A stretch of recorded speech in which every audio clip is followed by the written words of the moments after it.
Senator Coons is next for 10 minutes. Thank you, Madam Chair. Thank you, Madam Secretary. Thank you for your service, and thank you for your answers to so many questions today. I want to cover some ground that's already been touched on, and in a few places open some new questions, if I might.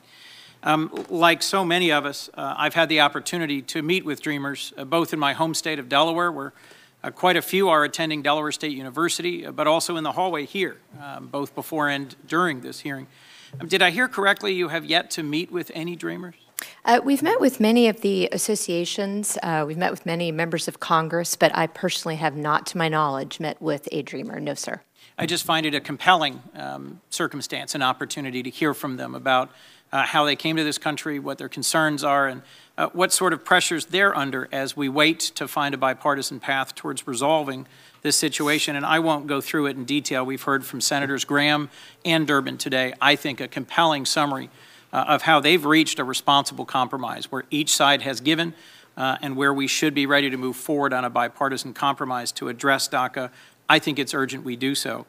We on this committee have heard from a bipartisan group of former secretaries of Homeland Security that we cannot wait until March to fix DACA. They say, quote, the realistic deadline for successfully establishing a Dreamer program in time to prevent large-scale loss of work authorization is actually mid-January. Do you agree with Secretaries Chertoff, Napolitano, and Johnson that implementing a successful program by the White House's self-imposed March 5 deadline requires at least 45 days of lead time? What I would hope is that we could work with Congress to address that. As long as we are finding a permanent solution for that population, it would seem to me through law we can adjust any timelines we need to ensure that they can continue to work. So the administration would be open to delaying further its self-imposed March 5 deadline? Well, if we are finding a permanent solution, in part of that, we can adjust the timelines. But no, as I testified earlier, the administration itself is not looking to extend the March 5th deadline upon a determination it's unconstitutional. Well, I think there remains real urgency, and the reason for meeting with Dreamers and hearing from them is to get a clearer sense of how it's impacting their lives. Sir, if I could, I cannot stress how strong I feel about finding a permanent solution for this population. So I'm happy to work with you and anyone in the days and minutes that follow this hearing to do just that. So I do feel the urgency. I think we owe it to them and we owe it to the American people and our ideals to find a solution. Thank you, Madam Secretary. As for the travel ban, we're now on the third version of President Trump's travel ban, which blocks individuals from certain countries, primarily Muslim-majority countries, from entering the United States. And I've joined more than 100 of my colleagues in the House and the Senate in filing a series of amicus briefs or amici briefs that have challenged these different travel bans. Do you agree that citizenship is an unlikely indicator of terrorism threat, as a draft DHS report recently concluded? If you're talking about the Section 11 report, what we found, unfortunately, is that 73% of those convicted of international terrorism-related charges were foreign-born. So in that case, that is an indicator. Foreign-born, yet what has been at issue in a number of these challenges is the correlation between foreign-born and the specific nations that have been identified for the development of this travel ban. I'll just remind you that we continue, those of us who've challenged it in court, to see a lack of clear correlation between risk to the United States and the nations that are identified. Let me move on, if I could, to the incidents in Charlottesville. A May 2017 Joint Intelligence Bulletin from DHS and the FBI concluded that, quote, white supremacist extremism poses a persistent threat of lethal violence, close quote. Do you know whether DHS issued a warning to state and local law enforcement authorities before the deadly attack in Charlottesville that the Unite the Right rally could turn violent and from this assessment was expected to likely become violent? I am not aware, no, sir. So my concern here is that there were reports several days before the event where DHS was clear that an escalating series of clashes had created a potential powder keg, and a failure to notify state and local law enforcement may have prevented them from being fully prepared to confront this latest episode of white supremacist extremism. Have you personally briefed the president on the threat of violent white supremacist movements within the United States?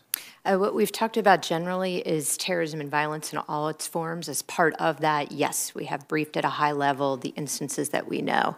The FBI, as you know, the Department of Justice is also very involved in that topic. And is it your sense that the president places a sufficiently high priority on being prepared for and responding to white supremacist violence among the various threats to security within the United States?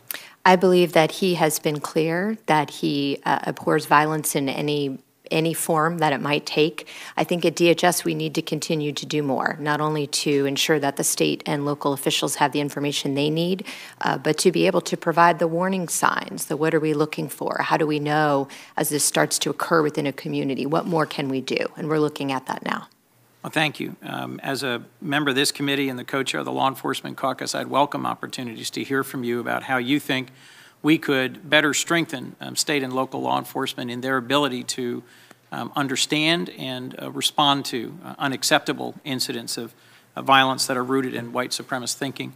I also think it's important that all elected leaders send messages that make it clear how unacceptable these practices and attitudes are within the United States rather than winking at them or inflaming them.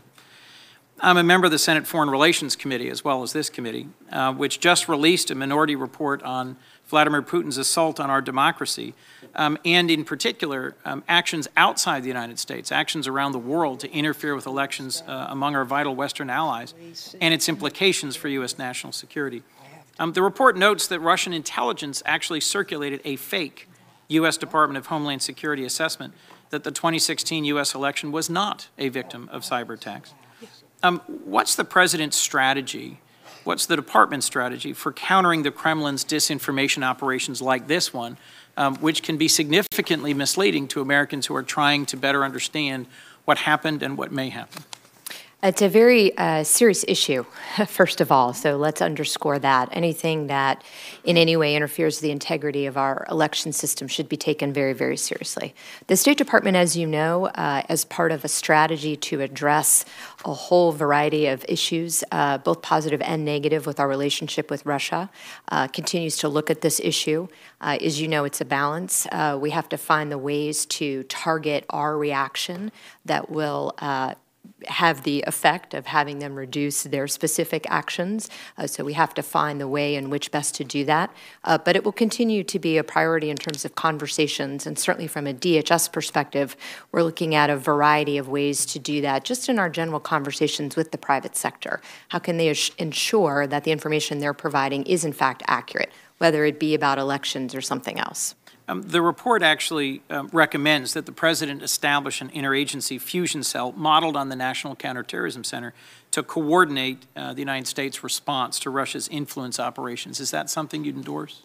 I'm not familiar with it, but I'd certainly be happy to look at it. It will take all of government to be able to fight this. So, it will, and I must say, in response to a questioning by a previous senator, I heard you say that you agree that Russia interfered in our 2016 presidential election. You agree that that is the unanimous conclusion of our intelligence community, and that given that, they're likely to interfere with our next elections in 2018. Did I hear that correctly? They certainly will try.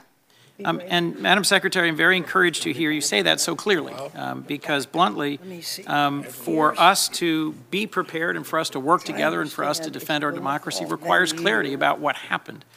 Can you offer any understanding for me about whether it undermines your leadership in this role to have a president who repeatedly changes the subject, suggests this didn't happen, suggests it somehow is Democrats complaining about the outcome of the election, or suggests that it's a misleading witch hunt, for us to continue to try and understand what happened in 2016 and to prepare to defend our own democracy from a likely repeated attempt by Russia or other adversaries in 2018? I do think that clarity is important, and I do think that we all need to work together to be very clear what specifically happened and how to prevent it in the future. Is it at all puzzling to you that the president hasn't been in the lead in defending our democracy from these attacks? I'm not sure I would agree with the characterization, but I do think we need to do more, and that's certainly my intent from the Department of Homeland Security's perspective. Last question. This month, President Trump disbanded the Commission on Election Integrity, citing the opposition of many states and ongoing legal challenges. And he subsequently tweeted that he asked the Department of Homeland Security to review these issues and determine next courses of action. What prior experience does the Department of Homeland Security have in investigating allegations of voter fraud? So voter fraud, as I mentioned earlier, is a large topic. The part that DHS plays, we're looking at the integrity of the cyber systems. We'll continue to work with state and localities on that. We also do have a program where states come to us with concern about illegal immigrants voting in a federal election. It's purely voluntary. If they ask us to look to see if some of their voters had the right to vote, we do that in a system that we currently have. So those would be the type of roles. Other than that, we're just working with state and locals to ensure if there's anything they need with respect to their infrastructure or systems, working with the secretaries of state that we can provide that. Thank you. Madam Secretary, I'm convinced that we face a genuine threat to our next election, and I think it's important that our president speak clearly about this, and I'm grateful for the opportunity to work with you to try and both resolve our pressing challenges in immigration and in finding a reasonable compromise on immigration law to protect dreamers, but also, more importantly, to protect our democracy itself in the next election. I think both of these are important issues for our nation going forward. Thank you for your testimony. Look forward to working with you. Senator.